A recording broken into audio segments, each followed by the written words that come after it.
So let's begin today understanding the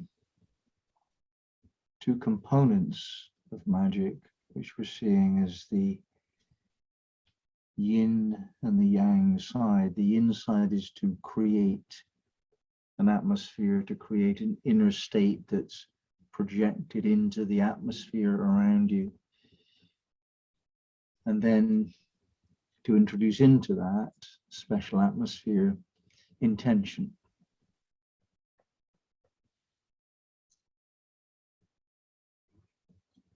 We could call that intention a spell. That to me is what would be a spell. But I'm wanting us now to open up this understanding of what you think is a spell. So I've given you my understanding. Is yours the same as this, or can we expand our understanding? So let's see whether any other points of view exist about that.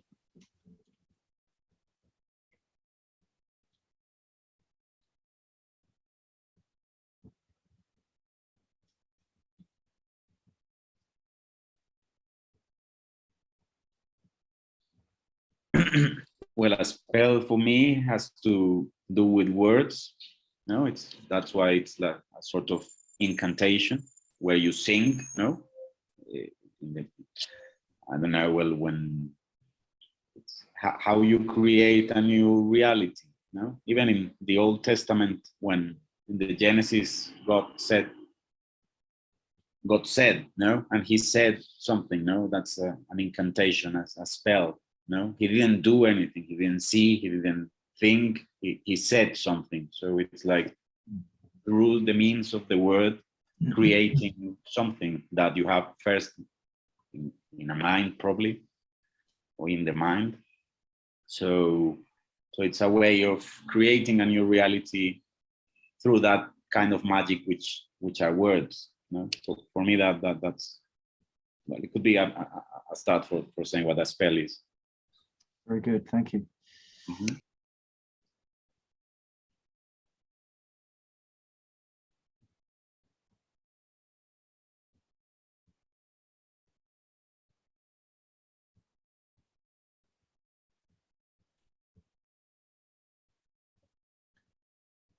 Nothing more? Are we all in agreement that the intention that we have is delivered into the atmosphere we've created using the agency of word?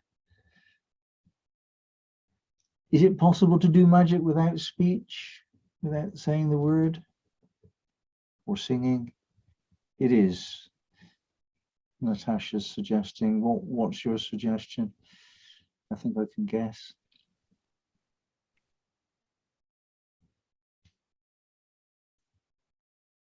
We have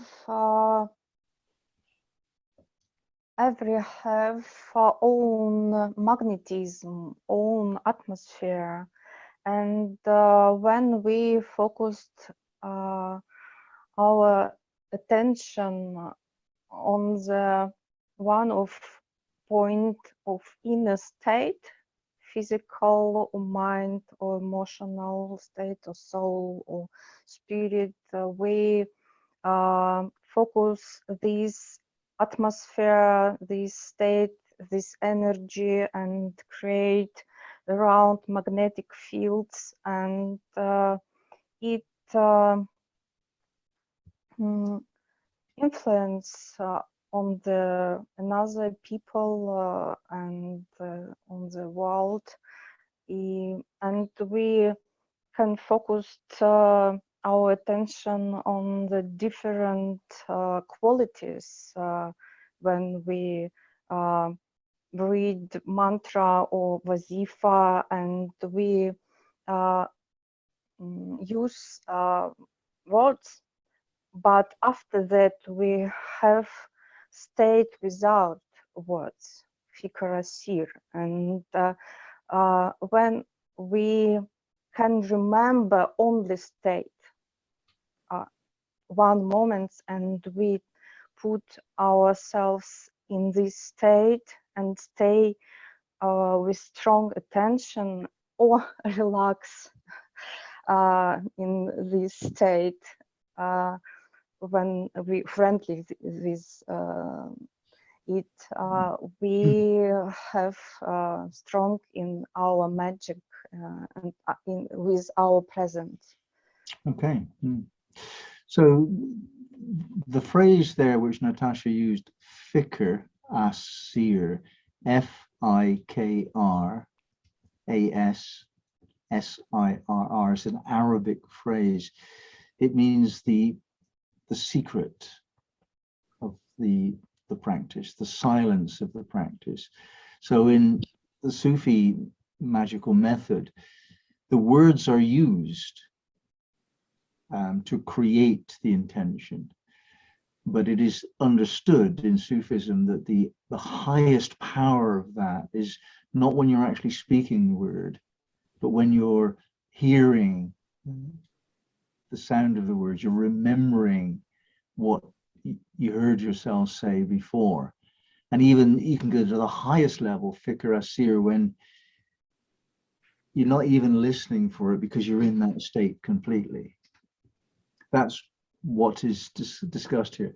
Now, whether or not you need sound in the moment to create a spell, or whether you need sound earlier in order to create the ability to do it soundlessly, I don't think we have to discuss that in any great depth. But we do have this this dimension of spell making, which includes sound at some point. So the word, yes, in the beginning was the word. I think that's a very valid aspect of intention. So are we close to agreement about what a spell is? The pronouncing of intention.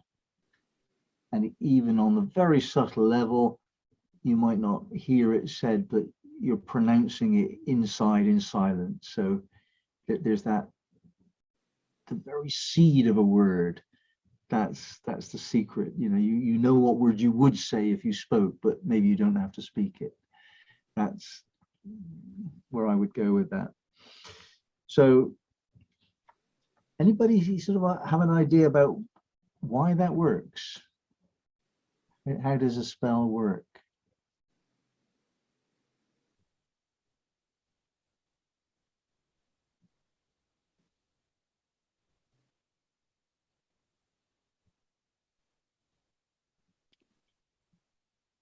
So we all believe that it does work. Oh, Heidi, you're going to tell us. Great.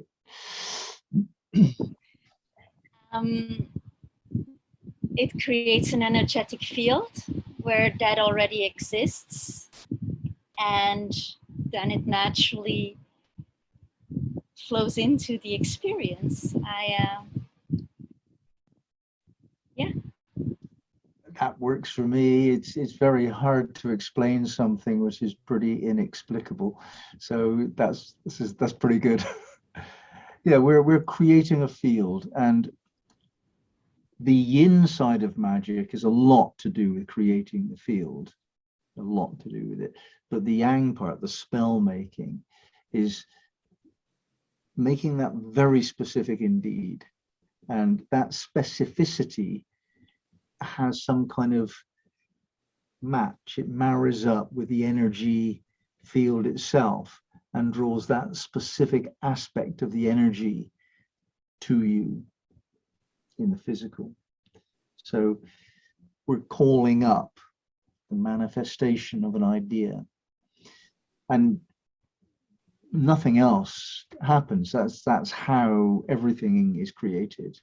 It's not as though we're magicians and nobody else is. Like, everyone is. There isn't any way of doing it, and it might not seem that way, but it is that way. And what we're doing by becoming very centered, very aligned with the intention, very capable of creating magnetism and charisma around us, we're becoming able to identify in consciousness the relationship between our intention and manifestation.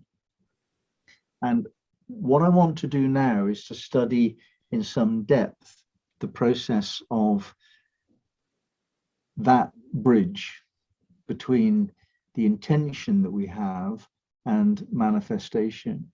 And that bridge is the words, are the words that we use. And when we speak of words, we're not only talking about content and dictionary definition of meaning. That's the casing, the shell of the word. What is meant really by the word in the Bible is more properly, I would say, name or vibrational outpourings. So you could say that my name is James and so on, and that would be accurate, but you haven't got me unless you actually know how to say James. And if you don't know also how to say James, you really haven't got me. You see the difference? If you want to call me James, you know, that will get a part of me. But if you don't know how to say James, then you won't get this part. So we can see that a name has much more than the casing of it, the letters. It has vibration, it has quality, it has tone, it has juice. It makes a difference. So when we talk about any name, we're talking about its echo, it is ripple out until the end of the cosmos. That's the name of someone or something. So the name that we use to call upon what we want to manifest has to be done in the highest level of consciousness. Otherwise, you'll miss bits of the experience. And we'll start this process on a rather mundane level. What I want you to do now is maybe write some words down for me. I'm going to take you through this exercise and get you to record 6 different answers. And then I'm going to split the group up into twos, 2, 4, 6, 8. And then I want you to discuss with your partner your answers. And then we'll come back together again after 30 minutes or something less. So here are the instructions. Think of a specific date in your future. Maybe 10 years from now, maybe a year from now, maybe even next week if you like that. And one by one, answer these questions. So choose the date now.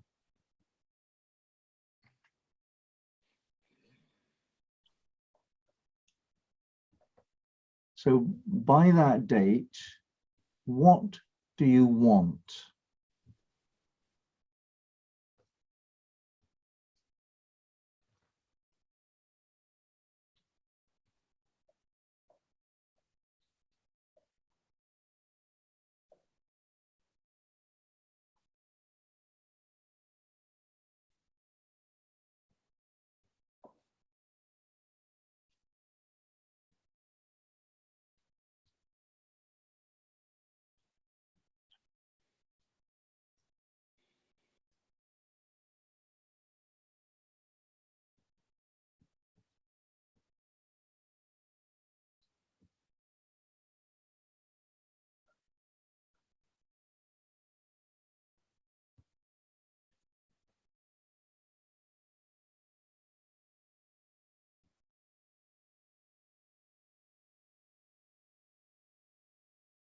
I'm going to move on soon, so just be clear about what you're writing.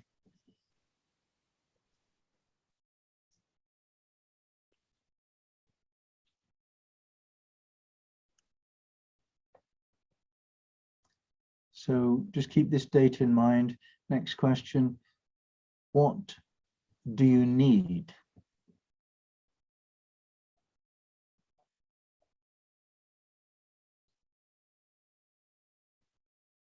I want you to notice any change in your body state when you consider this question.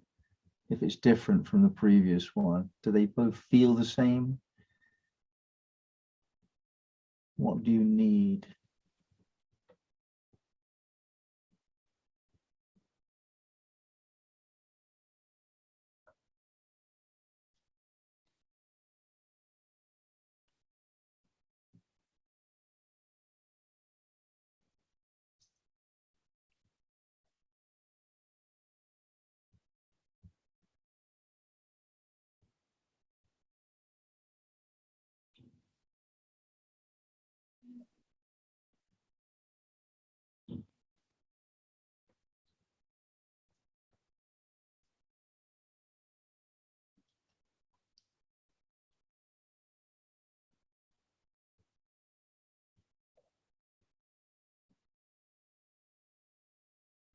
Moving on.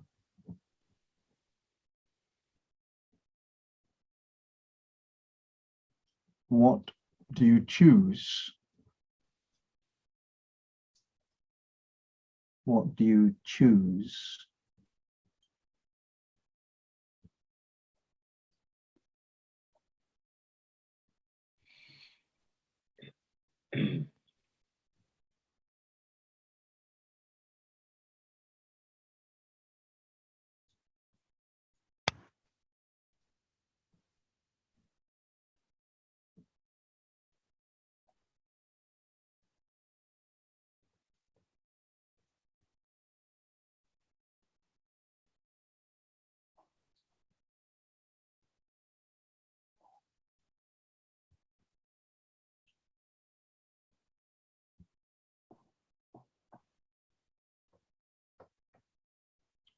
Moving on. What do you desire? What do you desire? And I want you to just be aware of your feelings continually with these different words.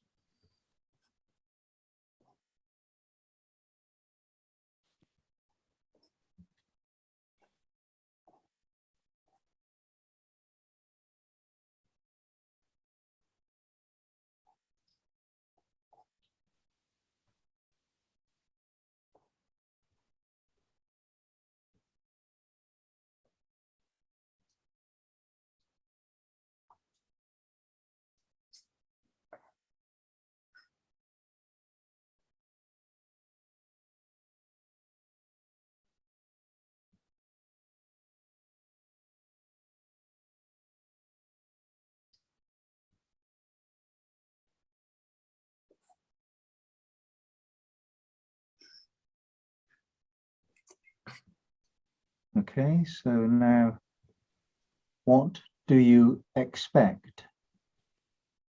What do you expect?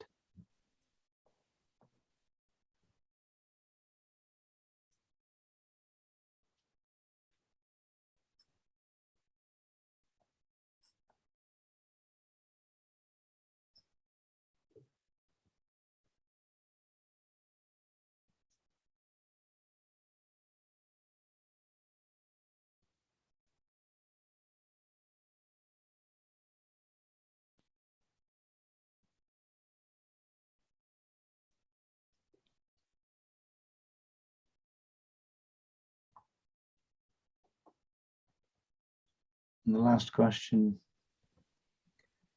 what do you affirm? What do you affirm?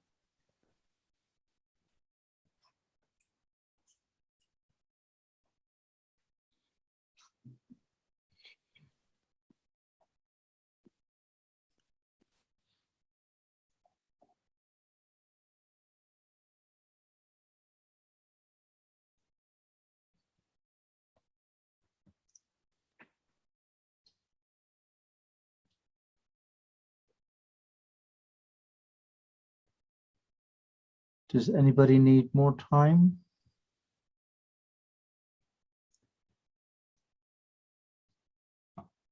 So Richard is going to try and separate us into different rooms now. randomly You want and to bring us back at 5 o'clock. recreate 4 breakout. So what I'd like you to do is to share the answers with each other and particularly focus on the feelings rather more than the answers. I'm looking for us to gain a deeper understanding of the difference between these words: want, need, choose, desire, expect, affirm. That's the purpose of the exercise, to notice the difference in the words. So you can talk about what you've answered it with, but I'm more concerned with how it felt. Everybody clear about the exercise? Okay, so see you back here at 5. Richard. Back to me. Well, how was that? That was good for me.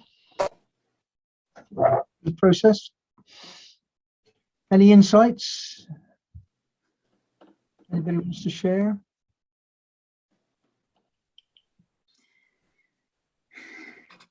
I was too lucky, so I won't speak the first. To be together with you. I have it every day. Gets a bit samey. What I'd like to sort of find out from you is whether you think the words that we chose there, whether they're the same, whether they mean different things to you, whether you have a different body experience when you consider those states of want and need and choice and desire, expectation and affirmation. Are they the same or different for you? That's the first question. They're different. Would you like to say more?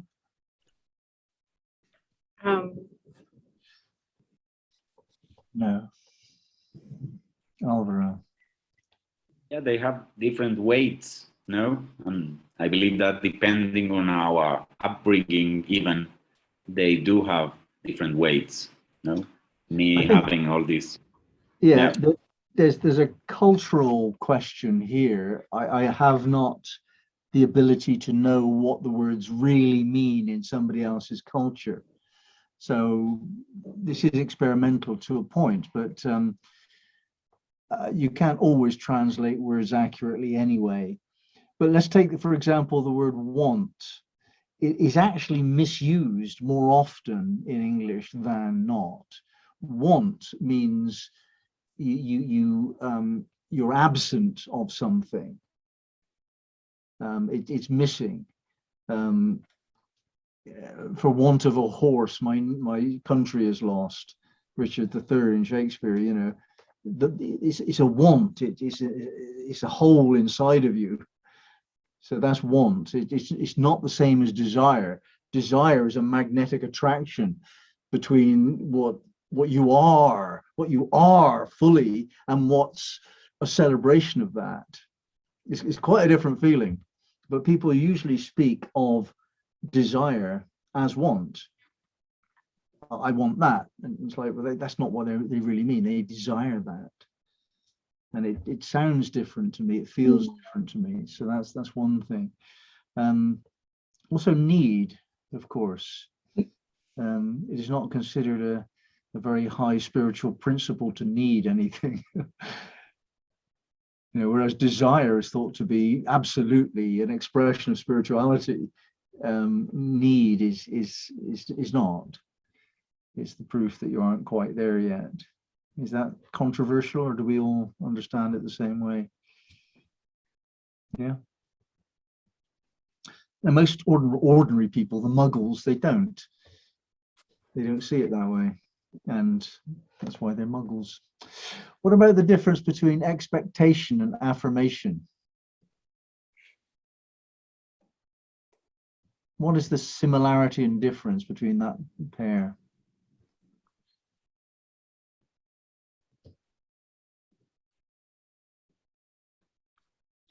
Do we see them as the same or not?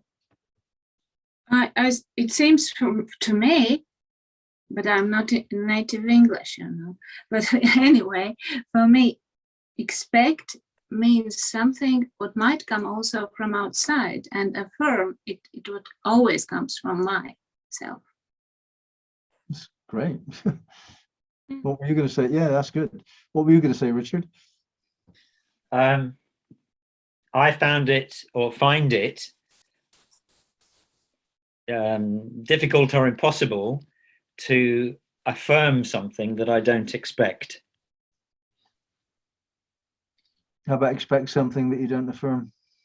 Hang on a minute, I need to think about that. That, of course, is possible. And I talked to Natasha about that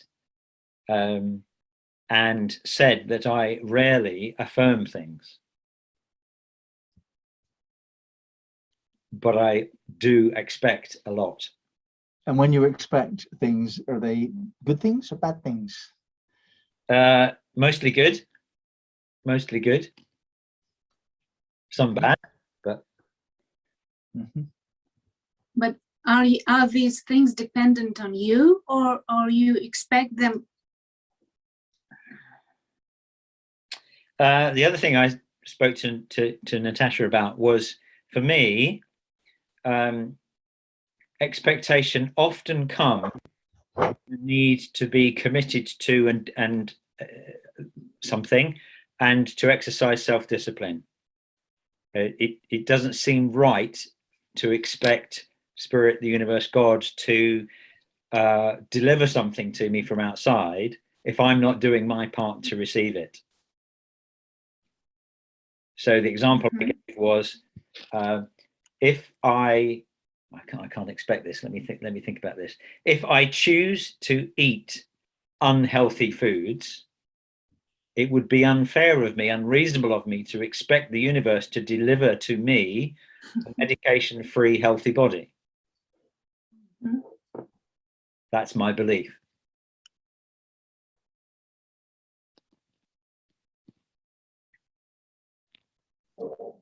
Whereas on the other hand, I expect that if God has given me this desire for one more currant bun, I expect that that's okay. About that, James. Well, It might be okay for you. it might not be true, but there's an interesting question there. There is a question about the difference between expectation and affirmation, isn't there? Did you answer Katrina's question fully, or?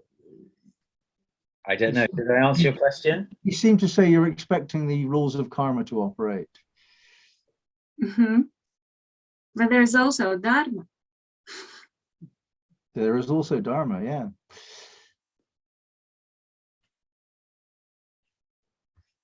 And Good things might happen even if you don't know about them. Is dharma an affirmation or an expectation in your mind?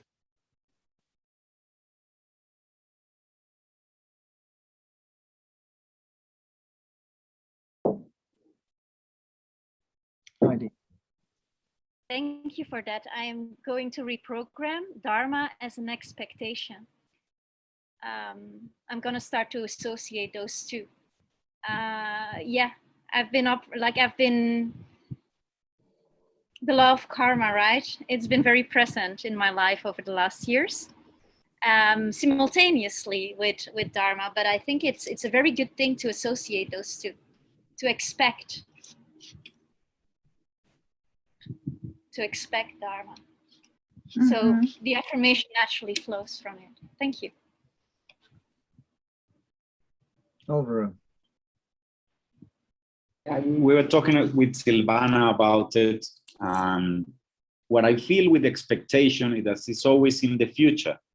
So it leaves the present, which is something I want to be more in, So an expectation is like being away and wishful thinking many things as well. So I don't know what to think about the word.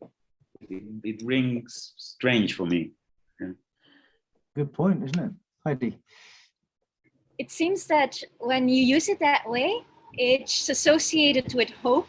I'm not a big fan of hope. I'm more a fan of fate, which is dharmic. And the expectation, I like the question of it, because it's also healing us from the idea that we cannot dream and we have to dare to dream. That's lovely. Yeah, I agree with Heidi 100%. I think it's very important to expect good things to happen. And yet Alvaro's point is very solid, isn't it? Expectation in the form of hope is a distancing away from the now, which is not ideal. However, even here with the word expect, we've got an ambiguity in the English language, where we can use the word expect as projecting our imagination into the future, which is your point. But there's another meaning of the word, which is, I expect you to go home when you finish this work. You know, it's like, it's not quite, I require you to do that, but it's a bit like that. England expects every man to do his duty. You know, it's slightly different meaning. It's a requirement, isn't it? And that's bordering on affirmation, isn't it? Yeah, an affirmation is more or less a requirement of the universe to fulfill my desire, which I expect here and now. You know, it's, you know, we don't speak of it in those terms, but that's, you know, you can see the ambiguity in the word, I think, Alvaro. Yeah. The first is hoping. I expect it will be sunny tomorrow. It looks like sunny. That's expecting sun, but I expect you to pack some food for our picnic. You know, that's almost an instruction, isn't it? And would you say an affirmation is anything like an instruction or not? Is it arrogance to instruct the universe to fulfill your desire?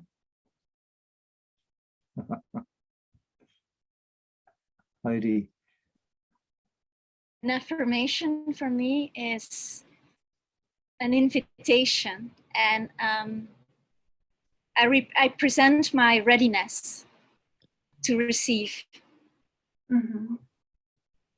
Do any men? For example, I'm now ready for the miracle of my life, something like that. You know? Yeah, that's surrendering to what comes, isn't it? In a very happy way, inviting certain choices. But is affirmation stronger than that, or is that about the size of it for you? Bearing in mind this is a magic class. Don't magicians require things to be the way they choose them to happen? So you mean like daring to make it more specific in a material way? More demanding was my point. More demanding, okay. I've got. I have this thing where when I affirm something, and maybe that's something you can fine tune me on, is that I always go this or better, because sometimes something comes in a way that is like, wow, I couldn't have imagined it that good. And it's as if I want to leave that space of possibility open, but with what we're doing here, I agree that perhaps a fine tuning of that attitude can take place. Yeah, I like it. Until such time as we get into a way of being where actually this is as good as it gets. You know, I don't actually want it to improve because this is it. You know, that kind of inner state is attainable for us all, I would affirm. But do you think we're serving God, or do you think God's serving us? Mm-hmm. I think we're an expression of God. So there is no, it's both ways simultaneously. That's good. Yeah, I don't make separation in that way.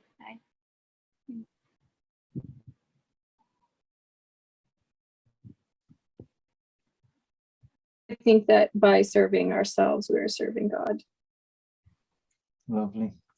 I mean, for me to bring this topic up is so controversial where I usually am.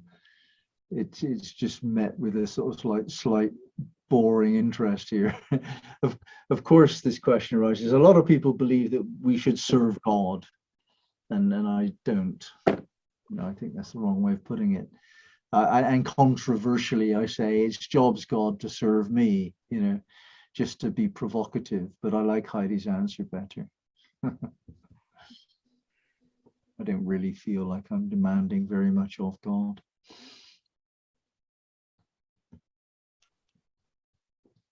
So if we're practicing high-level magic, which of these words would we want to include in our spell making?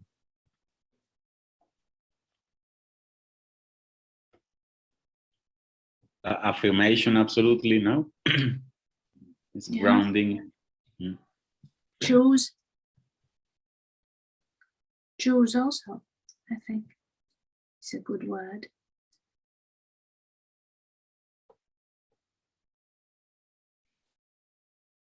So Alvaro's absolutely sure it should be affirmation. Katrina selects choose. What do other Want. people? I'm sorry, Mandy? Want. The Want. attention.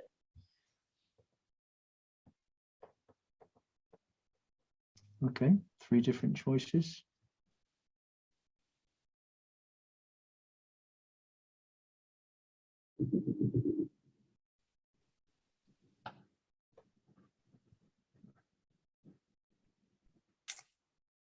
Yes, Heidi? I do feel that choose sounds more powerful than affirm, but maybe that's my personal relationship to that word. Because I don't know. I think this is an important point. We've all of us got personal relationships with the word. It's not your native language anyway, so we might not be able to find the right answer. But I think it's important to discuss it. For true affirmation, I use I am. Well, indeed, that's the highest form of affirmation, isn't it? And it's called an affirmation. I think if you affirm wanting, which is what Mandy's suggesting, then presumably you'll attract wanting, wouldn't you? That's what's taught, I think, in certain books. My preference is to use the word affirmation, personally.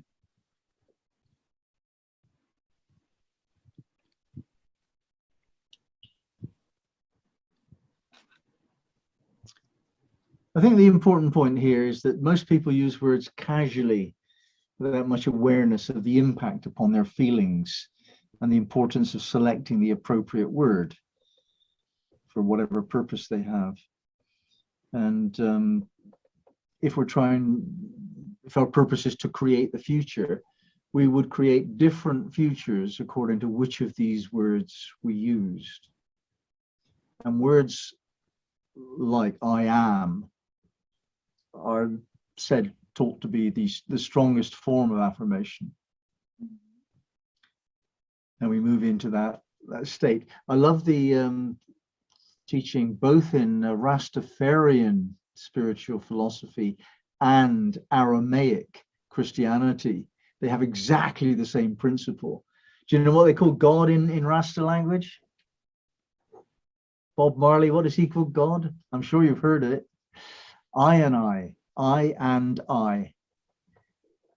And in the Aramaic language, there's this word inanna, which is ina. So I.